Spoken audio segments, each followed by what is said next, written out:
নমস্কার, আমি শঙ্কর মণ্ডল। আমি আজকের এসছি রেডিও সুন্দরবন 91.2 FM তার স্টুডিও রুমে। অনেকদিন পরই এলাম, সময়ের অভাবে। অফিসিয়ালি কাজের সাথে সাথে একটু আমি স্টুডিওতে ঢুকলাম, ভালো লাগে। বিষয় হচ্ছে, আমরা আপনাদেরকে বলেছিলাম যে ভোটের অনেক আগেই, এই যে 2026 সালের যে বিধানসভা নির্বাচন, এই নির্বাচনের অনেক আগেই বলেছিলাম যে তৃণমূল দলটা থাকবে না এবং এই দল উঠে যাবে। সেই কারণে অনেক যারা তৃণমূল কংগ্রেসটা করত সমর্থক, তারা কিন্তু আমাদের চ্যানেলকে ভীষণভাবে অকথ্য ভাষায় গালিগালাজ থেকে শুরু করে বিভিন্ন রকম আক্রমণ করেছিল। কিন্তু আজকের দিনে মানে আমরা দেখতে পাচ্ছি সেই তৃণমূলের, সেই দলের যিনি হাইকমান্ড, একেবারে সর্বভারতীয় সভানেত্রী থেকে শুরু করে দলের সেকেন্ড কমান্ডিং অভিষেক বন্দ্যোপাধ্যায় পর্যন্ত দিশেহারা। যে একটা রাজনৈতিক দল, যে দলটাকে যতই রাজনৈতিক যুদ্ধে পরাজয় আসুক, যাই আসুক, জয় পরাজয় যাই আসুক, আসতেই পারে, সেটা বিষয় না, কিন্তু পরাজয় তো বহু রাজনৈতিক দলের হয়েছে।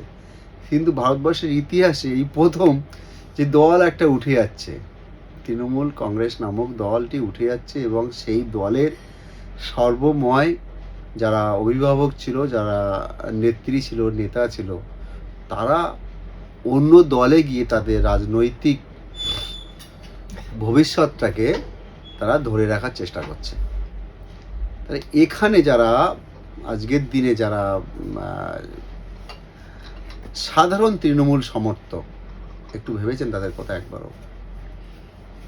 তৃণমূলের যেসব জনপ্রতিনিধি ছিল কিংবা যারা নেতা ছিল, তারা ম্যাক্সিমাম মোর দ্যান 95% করাপ্টেড। কিন্তু যারা আম জনতা, যারা এতদিন ভোট দিয়ে এসছে, যারা সাধারণ মানুষ, তাদের কথা ভেবেছেন একবারও? তাদের কি পরিস্থিতি, আজকে তারা কি অবস্থায় দাঁড়িয়ে আছে, তারা কোথায় যাবে? তারা দিশাহীন অবস্থায় আছে। কারণ যে দলের সর্বময় নেত্রী দিশাহীন, যে দলের সর্বময় নেতা দিশাহীন, তারা আজকের দিনে সঠিক পথ কাউকে দেখাতে পারছে না, এবং তারা নিজেরাও সঠিক পথ নিজেরাও খুঁজে পাচ্ছে না। তারা আজকে কোথায় গিয়ে একটু রাজনৈতিক নিঃশ্বাসটা ফেলবে, এবং তাদের এতটাই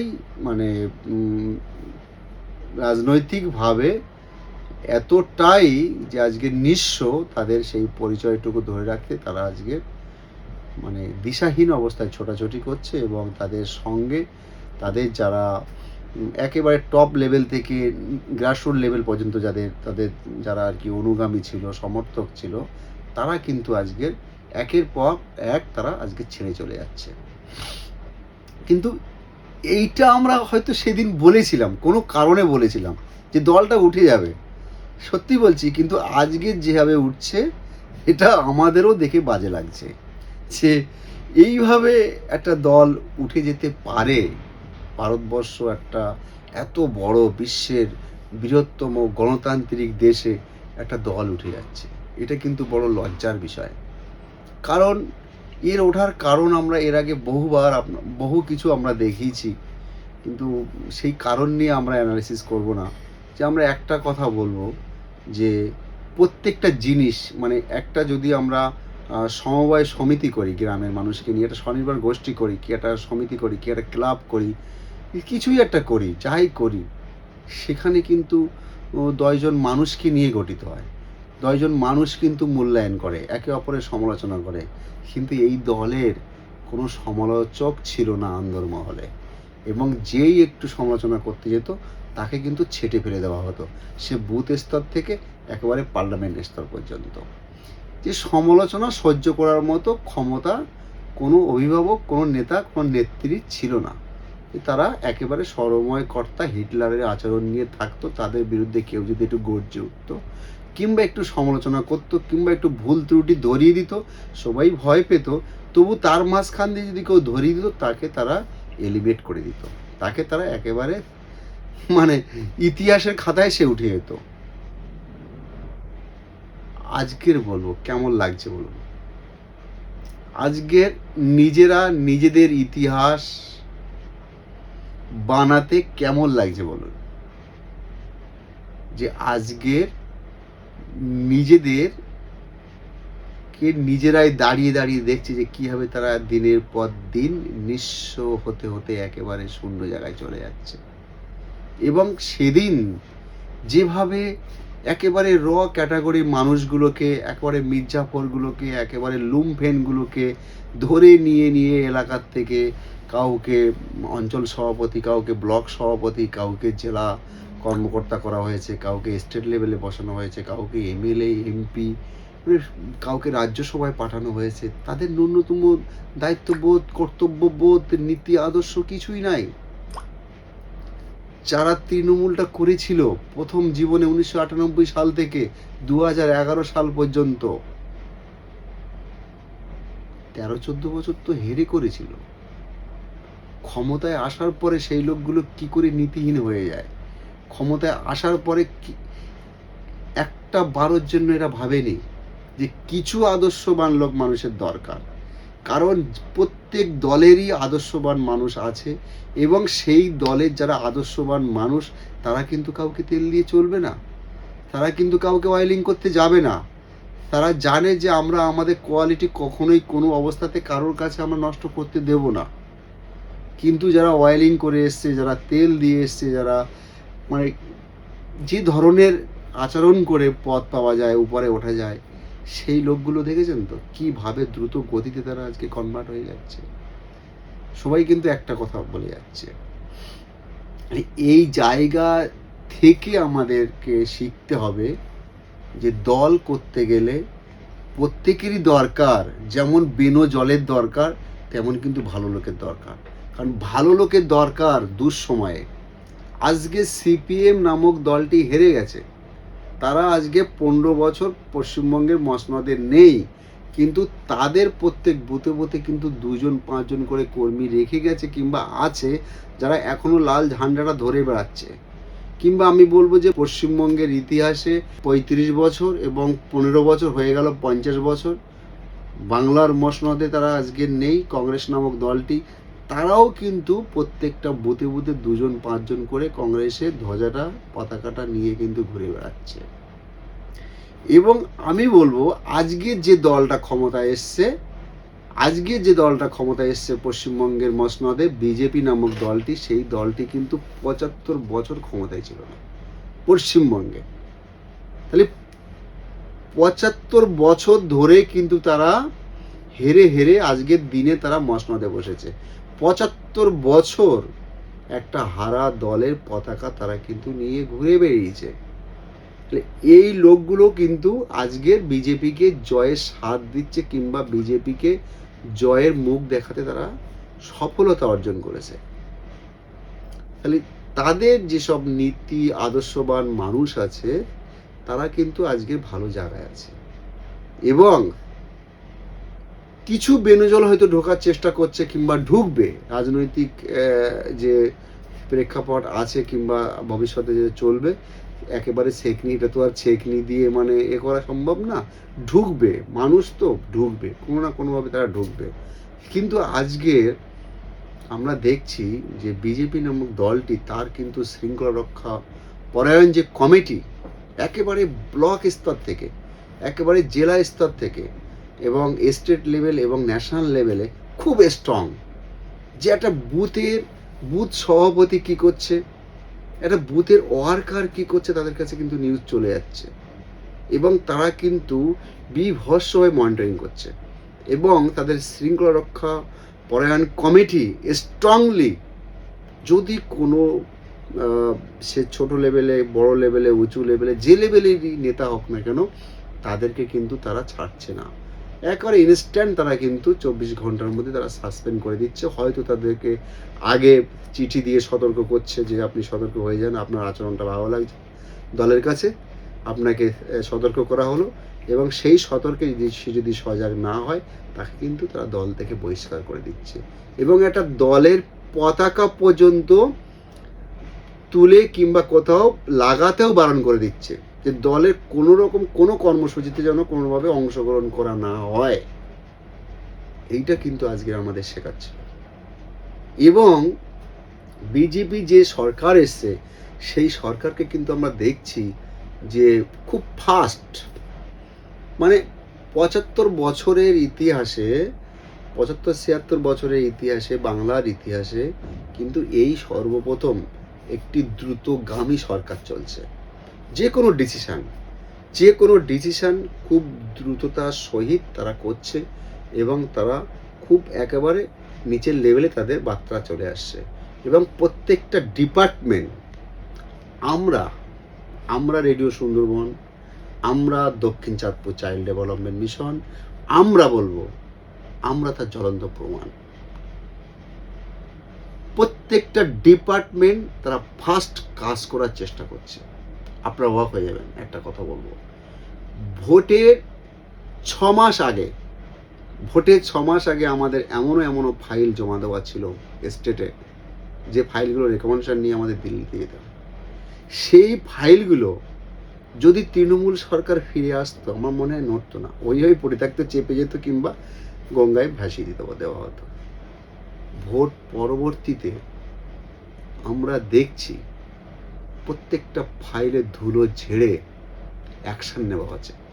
প্রতিটা মুহূর্তে তার মনিটরিং চলছে, তার আপডেট চলছে, আমরা আপডেট পাচ্ছি, আমাদেরকে বিভিন্নভাবে ডিপার্টমেন্ট হেল্প করছে। এইটা কিন্তু কোনো সুপারিশ লাগছে না, যেটা আমরা বারবার বলে এসেছিলাম। প্রত্যেকটা ডিপার্টমেন্টের সবাই, আপামর জনগণ সবাই মেরিট নিয়ে কাজ করবে, যে আমি একটা জনতা, আমি একটা সরকারকে ট্যাক্স দিয়ে বেড়াই, আমি ট্যাক্স দিয়ে চলি, আমাকে কেন একটা কাজ করতে গেলে সুপারিশ নিতে হবে। এই জায়গাটাই কিন্তু সরকার স্ট্রিক্টলি ধরেছে। এবং প্রত্যেকটা ডিপার্টমেন্টের যেসব আধিকারিকরা ছিল, যারা একসময় কথা বলতে 10 বার বাঁকা চোখে তাকাতো, ঘাড়াল করে দেখাতো, তারা কিন্তু আজকে ভালোভাবে কথা বলছে, তাদের কিন্তু বিহেভিয়ার চেঞ্জ হয়ে গেছে। এইটা কিন্তু সবচেয়ে বড় কথা। প্রত্যেকটা ডিপার্টমেন্ট তারা কিন্তু ধুলো ঝেড়ে চেয়ারে বসা শুরু করে দিয়েছে, কারণ তারাও একটা কথা স্বীকার করছে, গভর্নমেন্ট চেঞ্জ হয়ে গেছে এবং এই গভর্নমেন্ট কাজ করতে চাইছে এবং আমাদেরকে কাজ করতে হবে। আমরা পুলিশের ক্ষেত্রেও দেখেছি, পুলিশ কিন্তু চেঞ্জ হয়ে গেছে। আজকের আমরা দেখলাম যে ফলতার জাহাঙ্গীর, পুষ্পা নামে যে বিখ্যাত বাংলার রাজনীতিতে, এখন সে সত্যিকারের পুষ্পা কি ফেকু পুষ্পা আমার জানার দরকার নেই, বলার দরকার নেই।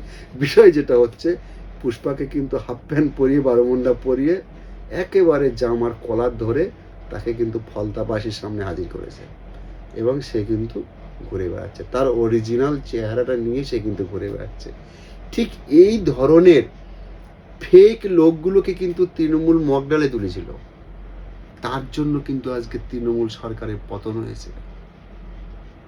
তাই আমি বলবো যে সর্বভারতীয়, যে সর্ববৃহত্তম পৃথিবীর মধ্যে যে একটি গণতান্ত্রিক দেশ ভারতবর্ষ, এবং ভারতবর্ষের প্রকৃতি উন্নয়ন করতে গেলে বাংলাকে বাদ দিয়ে হবে না। যে কথাটা বিজেপি সর্বময় নেতারা বলেছিল, একেবারে প্রধানমন্ত্রী কথাটা বারবার বলেছিল, অমিত শাহ বারবার বলেছিল, যে বাংলাকে বাদ দিয়ে কোনো রকম ডেভেলপ হবে না। সেইটা কিন্তু তারা দেখিয়ে দিচ্ছে যে বাংলার সেই ডেভেলপ, যে বাংলা একসময় সমগ্র ভারতবর্ষকে নেতৃত্ব দিয়ে এসছে, আবার কিন্তু সেই সম্ভাবনাময় জায়গায় চলে যাচ্ছে, এবং ভারতবর্ষের জায়গায় কিন্তু পশ্চিমবঙ্গ আবার একটা জায়গা করে নিতে চলেছে। সে তার শিল্প, বাণিজ্য, কর্মসংস্থান থেকে শুরু করে সমস্ত কিছু, একেবারে কৃষ্টি কালচার থেকে শুরু করে, যে বাঙালি আনা থেকে শুরু করে, একেবারে বাংলা, যে বাংলাকে নিয়ে আমরা গর্ব করি, সারা জীবন গর্ব করছি এবং আগামী দিনে করব, নেতাজির বাংলা, বিবেকানন্দের বাংলা, রবীন্দ্রনাথ ঠাকুরের বাংলা, কবি কাজী নজরুল ইসলামের বাংলা, সেই বাংলার যে হারিয়ে গেছিল হিত গৌরব, সেই গৌরবকে কিন্তু পুনরুদ্ধার করার জন্যে কিন্তু বিজেপি লড়ছে। এটা কিন্তু আমরা দেখছি বিজেপি কিন্তু ভীষণভাবে লড়ে যাচ্ছে। এর জন্যে আমরা বর্তমান সরকারকে আমরা অনেকভাবে ধন্যবাদ জানাই। এবং এই অ্যাটিচিউডটা, এই যে রানিং রুটটা, এই রুটটা যেন কোনোভাবেই বন্ধ না হয়। সব সময়ের জন্য আমরা যাই করি না কেন, এই রুটটাকে কিন্তু ফাস্ট রাখতে হবে। এই যে আমাদের অ্যাটিচিউডটা, এই যে আমাদের বিভিন্ন যে আজকের শিল্পপতিরা চলে আসছে, আমুল থেকে শুরু করে একেবারে এলটি থেকে শুরু করে টাটা, বিড়লা, গোয়েঙ্কা, সবাই আসছে, আদানি থেকে শুরু করে সবাই, তারা আজকে ইনভেস্টমেন্ট করার জন্য আসছে। বিশেষ করে আইটি সেক্টরে আবার তারা চলে আসছে, ইনফোসিস থেকে শুরু করে সবাই, যে বাংলায় কিন্তু ফিরে আসবে। এবং বাংলায় যদি আইটি শিল্প হয়, আমি বলবো ভারতবর্ষের মধ্যে 1 নম্বর আইটি হবে। ভারতবর্ষের মধ্যে 1 নম্বর আইটি হাব বাংলাতেই প্রতিষ্ঠিত হবে। কারণ আপনারা সবাই জানেন যে 1 লক্ষ টাকা ইনকাম করে বোম্বের বুকে কিংবা দিল্লির বুকে কিংবা গুজরাটের বুকে কিন্তু আপনি পয়সা খুব বেশি সাশ্রয় করতে পারবেন না। কিন্তু পশ্চিমবঙ্গের বুকে যদি আপনার স্যালারি 1 লক্ষ টাকা হয়, আপনার কিন্তু 70% টাকা আপনার কিন্তু জমে যাবে। আপনি কিন্তু সেভিংস করতে পারবেন। তাই বলবো যে আমি সমগ্র ভারতবর্ষ ঘুরে এসে দেখেছি যে বাংলায় আমি কিন্তু এখনও 30 টাকায় সবজি ভাত খেতে পারি, কিন্তু বাইরে গেলে কিন্তু আমাকে একটা থালি খেতে গেলে 120 টাকা লাগে। তাই বলবো যে বাংলার যে সম্ভাবনাময় জায়গা আছে, বিশেষ করে আমরা দেখছি যে অশোকনগরে আমাদের বিরাট বড় মাপের তৈল খনির সম্ভাবনা বেরিয়েছে। এবং যে বন্দরগুলো যে নূতন করে হওয়ার সম্ভাবনা সাগরে এবং আপনার তাজপুরে, যেগুলো তাজপুর থেকে 10 কিলোমিটার দূরে, সেগুলোকে খুব স্ট্রিক্টলি এবং ফাস্ট, এবং বিশেষ করে গঙ্গাসাগর মেলাকে আজকে বিশ্বমানের মেলায় নিয়ে যাওয়ার চেষ্টা করছে আমাদের মাননীয় মুখ্যমন্ত্রী। সর্বদিক দিয়ে আমরা ধন্যবাদ জানাই এই সরকারকে। এবং এই সরকারের যেসব প্রথম সারির একেবারে কাণ্ডারিরা আছে তাদেরকেও ধন্যবাদ জানাই। এবং দিল্লি থেকে বিশেষ করে সম্মানীয় প্রধানমন্ত্রী এবং আমাদের সম্মানীয় স্বরাষ্ট্রমন্ত্রী, যারা ভীষণভাবে বাংলা দখলের স্বপ্ন দেখেছিল এবং তাদের স্বপ্ন আজকে সাকসেসফুল হয়েছে। এবং তারা যে এই বয়সে এসে পরিশ্রম করেছিল, বীভৎসভাবে পরিশ্রম করেছিল, যে অমিত শাহ বলেছিল এবছর বাংলা আমাদের চাই। এবং সেই তাদের পরিশ্রমের যে মর্যাদা আমাদের পশ্চিমবঙ্গবাসী দিয়েছে, এবং তারাও দায়িত্ব নিয়ে আমাদের বাংলাকে এগিয়ে নিয়ে যাওয়ার জন্য যে লড়াইটা দিচ্ছে, আমি বলবো বাংলার মানুষ এই সরকারের পাশে থাকুক এবং থেকে এই সরকারেরকে চালিয়ে নিয়ে যাওয়ার জন্য সর্বতোভাবে সহযোগিতা করুক। এবং হয়তো আমার এই ভিডিওতে আজকে আমি অনেকটাই বকবক করে ফেলেছি, এর জন্য আপনাদের কাছে ক্ষমা প্রার্থী। ভালো লাগলে রেডিও সুন্দরবন 91.2 FM এর পাশে থাকুন, সাথে থাকুন। আমরা বিগত দিনে ছিলাম, আজকের দিনে আছি, ভবিষ্যতে থাকবো। নমস্কার।